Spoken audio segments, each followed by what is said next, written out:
It's been a while since we've talked, Madison. Do you have a moment to chat right now? Hi, Mrs. Waters. I hope your day has been good. And yes, I'm free right now. Is something the matter? You see, I'd like to talk about my birthday that's coming up. If I recall correctly, I did tell everyone a while ago to come to my house for it, right? Yes, you did. It's this upcoming weekend, isn't it? Yes, you've got a great memory, sweetie. Well, I've decided that I'd rather not have you come. Oh, I see. I guess I'll refund our ticket then.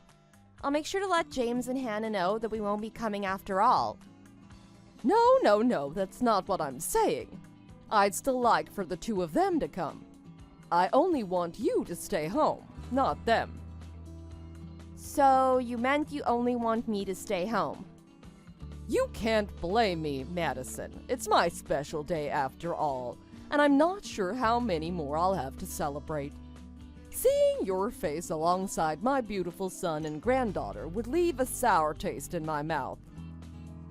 Okay, Mrs. Waters. I'll make sure you don't have to cross paths with me this weekend. Thank you for understanding, dearie. And by the way, if you could, don't go telling on me to James that I said this to you, okay? What? Why not? If you keep your mouth shut, then I'll count that as your present to me this year. You'll do that much for me, won't you, Madison? Please don't go around ruining one of my last remaining birthdays. I think you have plenty fulfilling years ahead of you. Oh, please. No matter how much you try to butter me up, I'm still not letting you set foot in my house this weekend. I'm sorry. I didn't mean to come off as though that's what I was trying to do. At the very least, you could give me a grandson after all these years. Before you gave birth to Hannah, I thought my opinion of you might change for the better if you gave birth to a boy. Yet here we are. Just one girl, and an only child at that. No child can grow up well without a brother or sister to play with, you know. That child, all she does is talk back to me. You'd think she would have grown out of that cheeky attitude of hers by now. I wouldn't have any complaints if she just tried to get on my good side every once in a while. To be fair, you've disliked me ever since we first met. You've been saying you hate the way I look and the worthlessness I've brought to the family since the very beginning, haven't you? I don't know if you see it this way, but I tried very, very hard to get you to see the good side in me. No matter how much I tried, your opinion of me still didn't change. So honestly, I gave up on trying to please you. Clearly, I don't think you tried hard enough, dearie. All you had to do was put on a little more makeup to cover that face of yours and let James do the talking more. Then I could have seen you as a good enough wife for him. I just can't understand why he chose you of all people. I know some fine woman that would love to be with him, you know. Like any proper woman of my time, I put effort into my good looks, and I attracted a great husband because of it. Why do men go for such a homely woman nowadays? James loves me for who I am on the inside, not for how I look on the outside. Oh, please. So you're gonna tell me that a woman who treats her mother-in-law so viciously is good deep down inside? I don't have time for jokes. I just hope poor Hannah doesn't turn out to be like you. She still mostly resembles her father at this age, and I can only hope it stays that way. And God forbid she inherits your nasty attitude. I think she'd be beyond saving. Sorry to interrupt you. I have to head back to the house now, so let's talk about this another time. Oh, sure, go ahead and run off to your husband. Someday he'll realize just how horrible you are. Hopefully before it's too late. Go ahead, run off now. And be a dear and remember not to tag along to my birthday party, all right? Because that is the one thing that would completely ruin my day.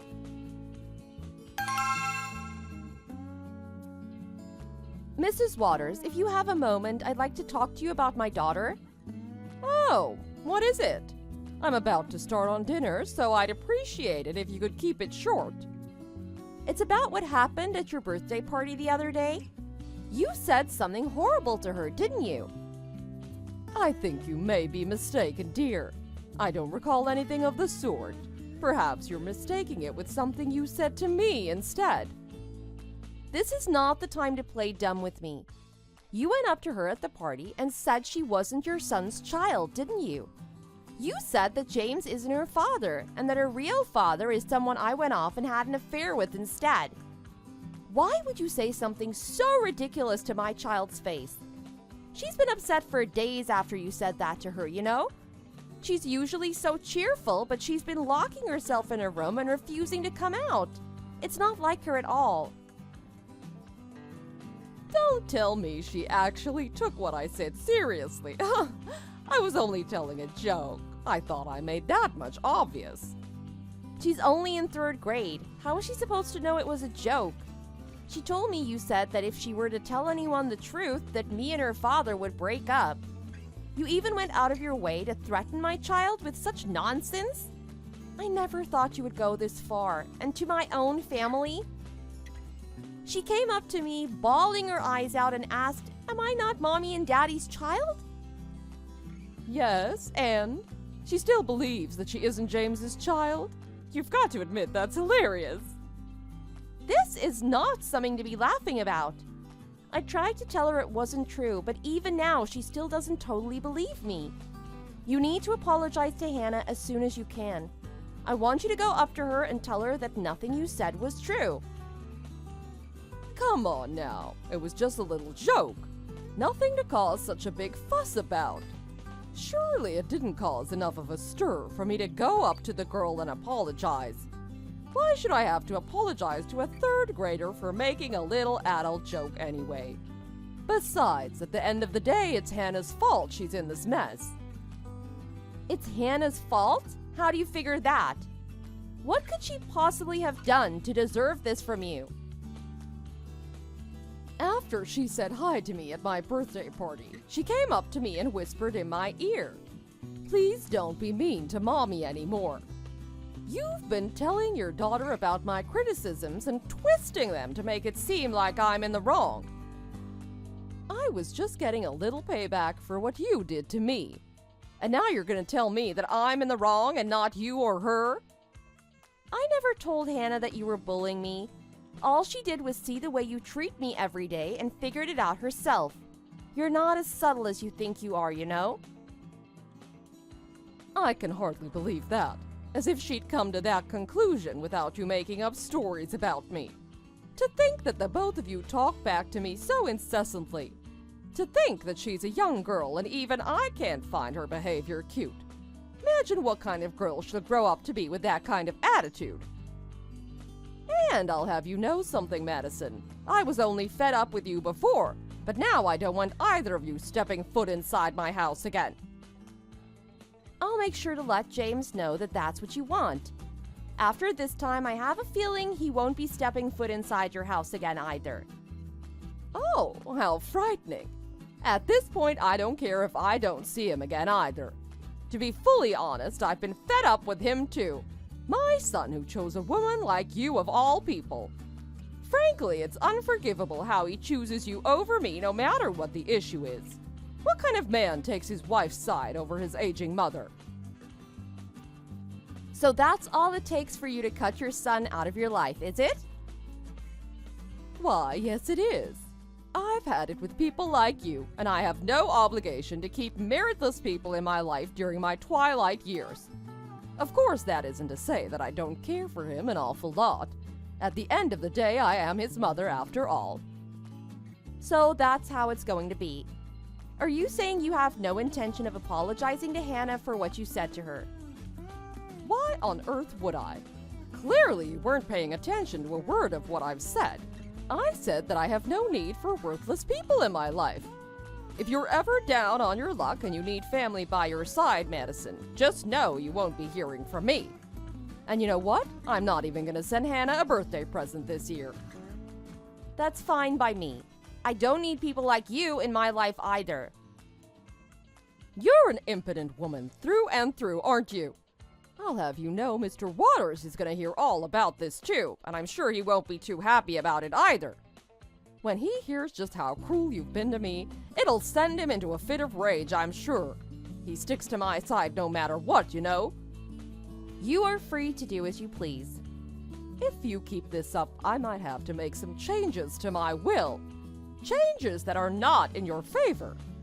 Will that change your mind about the way you've been acting? This is your last chance to tell me you're sorry, and you're not getting another one. I don't want anything to do with your inheritance. Is that so? Don't go thinking you'll never need that money. Even if you regret it later, I'm not changing my mind after this. Even if you come to me begging on your knees for help, you aren't gonna get a single penny from me.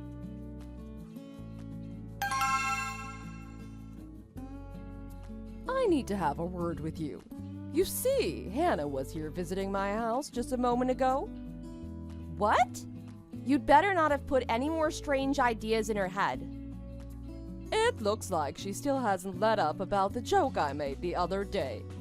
Boy, was she cross with me, stomping her foot at me and saying she was her mommy and daddy's child. I had to stop myself from laughing. She really is just like you, going out of her way to refute me so stubbornly. So that's what happened. I hope you're not lying to me this time. She really just would not let up. I got tired of her talking my ear off with that whiny little voice of hers. She told me you even went and ordered a DNA test. Not the sharpest tool in the shed, are you? That's how far you had to go to get her to believe you? Maybe you do have something to hide after all. I wouldn't put it past you. I just wanted to give Hannah a little peace of mind, that's all. At first I thought she wouldn't be able to wrap her head around it even if I showed her the results of the test.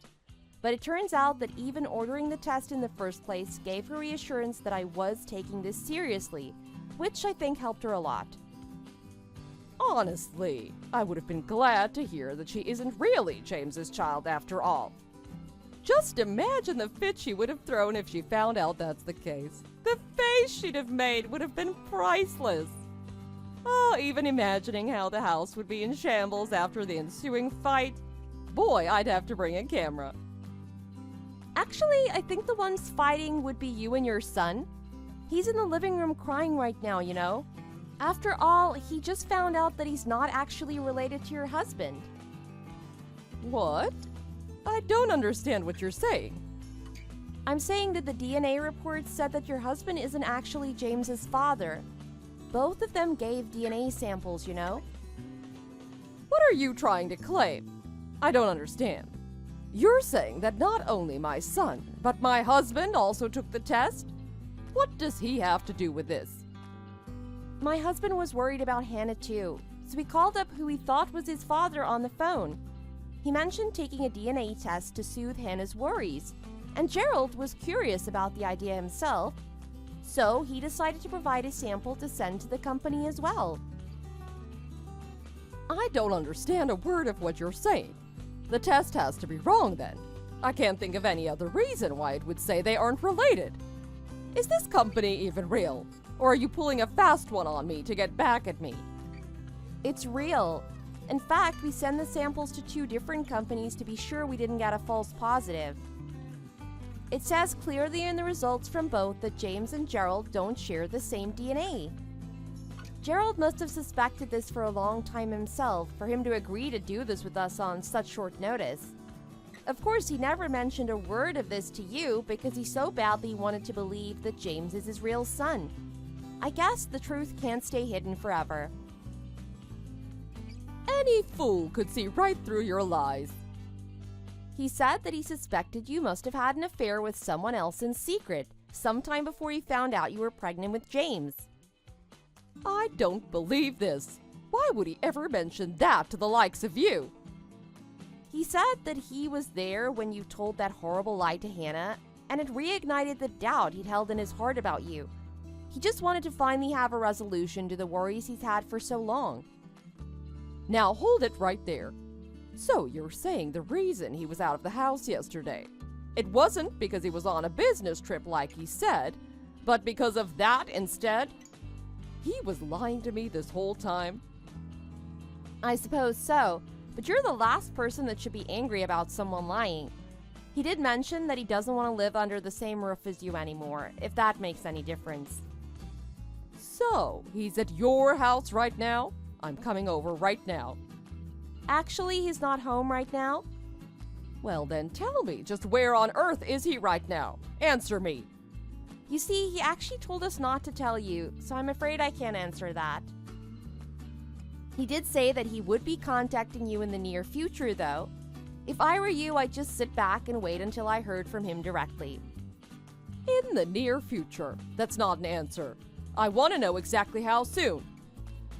I have no way of knowing that. He's probably off somewhere trying to collect his thoughts about everything that's happened. Please, Madison, tell me where my husband is. I want to apologize to him for everything that's happened. There's no way I'm telling you that.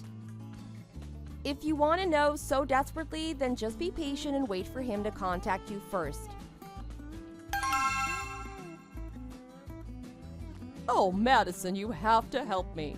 My husband said that he wants to get a divorce with me. After all these years we've spent together, I don't know what I'm supposed to do.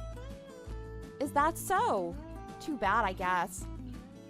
Don't think that I've forgotten that this was all you and your family's fault either. If you hadn't gone out of your way to get something as crazy as a DNA test done just to satisfy your daughter, none of this would be happening right now. If we do end up getting a divorce, I'm rightfully putting all of the responsibility on you. Got it? Okay. Why do you say that this is me and my family's fault? Truthfully, I don't think that's the case at all. If I recall correctly, you're the one who lied to my daughter to her face and set off this whole fiasco in the first place. Well, I obviously didn't think she'd take me seriously. It was just a joke after all. Parents tell their children nonsense all the time, like how a stork delivered them to their doorstep, that sort of silly thing. It's the child's fault if they actually take that as fact. Telling silly little lies to children is something that happens all the time. I don't see why this case is so special. I think that what you told my daughter went way past being a silly little lie. You told her that she's the child of an affair. How in the world is that a normal joke to tell a child? It's disturbing. And of course, Hannah would be disturbed by that herself. She's been holed up, depressed in her room. Who wouldn't if they thought that's what really happened? Yet somehow you still blame it on my family instead of yourself? Plus, didn't you say earlier that even if I came to you begging on my hands and knees, you wouldn't let me in? I'll apologize to Hannah for the joke. I really will. If you actually want to and you're not just saying that, then that's fine with me. And by fine with me, I mean it'd be completely pointless. Hannah already has the proof she needs that she's really me and my husband's child. You apologizing isn't going to change that at this point. Madison, dearie, I have a big favor I want to ask of you. I'm desperate here. I want you to be a mediator for us, with Gerald and James on one side and me on the other. I need you to help us sort out all this together calmly. You see, I've called them countless times these past few days and they haven't picked up once. I'm worried they plan on severing our relationship. Even today, when I finally got to see my husband again, I just wanted things to go back to normal. But he wouldn't listen to a word I said. I even acknowledged how I hurt him in the past by having an affair, and I apologized profusely. So you're saying he still hasn't forgiven you for what you did? He hasn't, but I don't understand why. Things between us had been better than ever up until now. And for him to suddenly turn his back on James and denounce him as his legitimate child is utterly cruel of him. He's taking the past 30 years of our happy marriage together and throwing them out the window. I think the one who should be saying that is your husband, not you. Besides, there's one thing that you said that I feel the need to correct, for your husband's sake. He said that even if they aren't related by blood, he still considers James to be his son no matter what. He even said that directly to him. What? Well, then why is he still choosing to divorce me? If he has no problem with James's lineage, then what other problem could there possibly be? I think the only problem remaining here is you. Isn't it obvious? The reason all of this happened is because you told your sick joke about adultery to Hannah at the party. He'd been trying to sweep his doubts under the rug until you said that. You're the one who riled him up again enough for him to settle his doubts for good. Besides that, I think he finally got sick of your nasty behavior after you caused this whole fiasco. He must have a good heart for him to have been able to put up with it for so long. My nasty behavior. What on earth did I even do? To start with, I think your constant bullying of me is a great example. I'm not the only one who's been subjected to your behavior either. You bully your friends and your neighbors too. At least that's what I heard from your husband. If someone rubs you the wrong way, even in the slightest, you don't hesitate to tear them down verbally. That, and you have a reputation for starting preposterous rumors about people. What finally tipped things over the edge, though, was how you hurt your granddaughter so badly. Seems to me like your husband has an entire mountain of viable reasons to divorce from you. I'll change. I won't act cruelly to people anymore.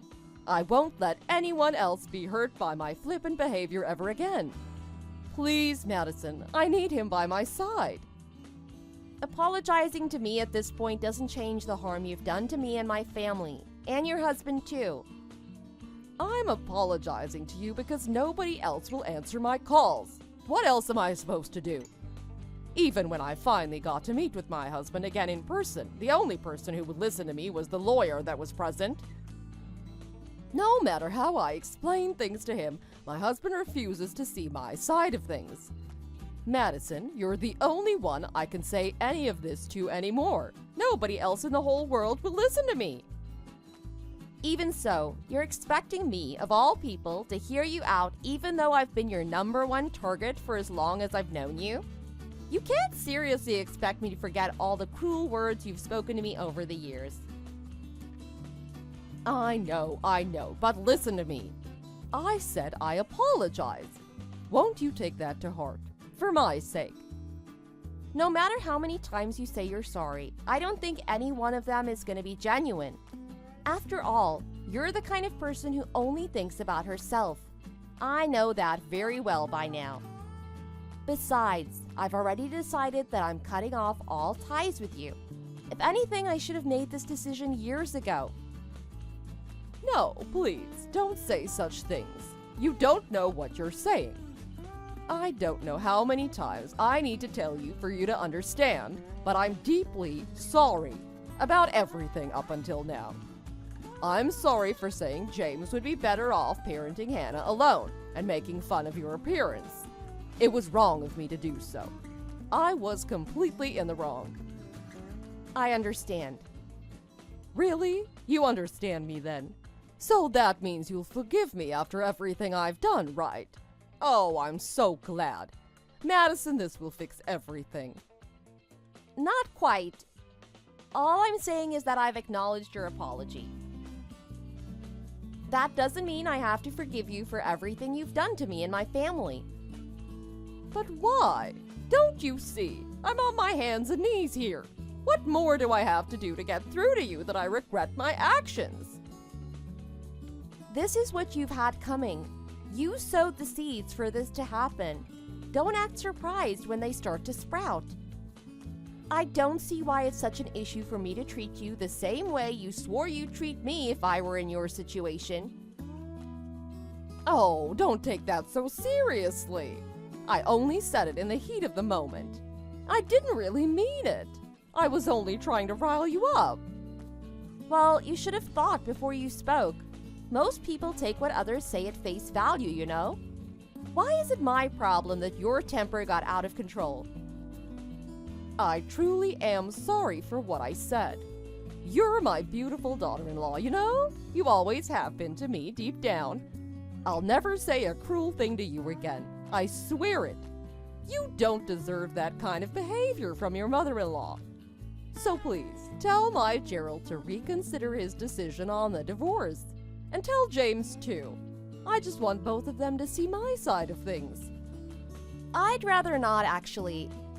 You have no idea just how much hurt my family's been through because of you. You can't possibly expect me to forgive you after all that's happened. I have no obligation to keep meritless people in my life. That's a lesson I learned from you. It's far too late for you to apologize for all the damage you've done. Can't you see? There's nobody left who needs you in their life anymore. Not a single person.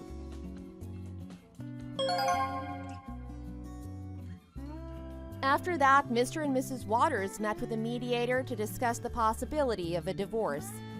In the end, Mrs. Waters broke down crying and admitted defeat, leading to the divorce proceedings being finalized. She must have realized that Mr. Waters' feelings for her could never return to the way they were before. At least that's how I see it. After their divorce was finalized, she moved out of the home they once shared and began living alone in an apartment. Apparently, Gerald did end up having to pay her alimony, meaning she'll probably be okay on her own in the short term. However, being unable to work in her old age, she won't be able to maintain her quality of living for very long unless she somehow remarries. Having spent her whole adult life as a housewife to Gerald, she'll probably have a rough future awaiting her, having to somehow provide for herself. Aside from that, she needs help doing basic tasks due to her age, and used to rely on him and the rest of her family for help. Unfortunately, due to her behavior, it seems that everyone close to her has more or less cut her out of their lives, meaning she no longer has anyone she can rely on for help. While money will certainly become an issue for her, the bigger issue she faces is the ensuing life of loneliness she'll have to endure. Once she realizes this fact, she'll probably regret her actions deeply. As sad as that might seem, she's merely reaping what she sowed, so I personally don't have any sympathy for her. She'll have plenty of time to reflect on everything she's done to lead her to that point, I'm sure. As for Gerald and my husband James, the two of them have been spending lots of time together as of late. Of course, they've always had a great relationship to begin with, but after everything that's happened between them, it seems like their bond has grown even stronger.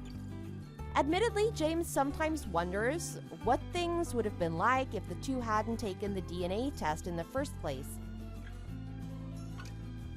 However, he's told me that he, too, had grown tired of his mother's behavior, and is glad to have this major source of drama in his life be resolved after having to put up with it for so long. Apparently, he also had lingering doubts throughout his life about why he and his father looked nothing alike. Now he's happy that he and his father were finally able to resolve this unspoken feeling of uneasiness between them. Now that his mother isn't around anymore, no one will be able to hurt our family ever again. I hope more than anything that with our fresh start, we'll have a life of peace and quiet awaiting us. Thanks for watching. If you liked what you saw, make sure to like and subscribe for more content like this.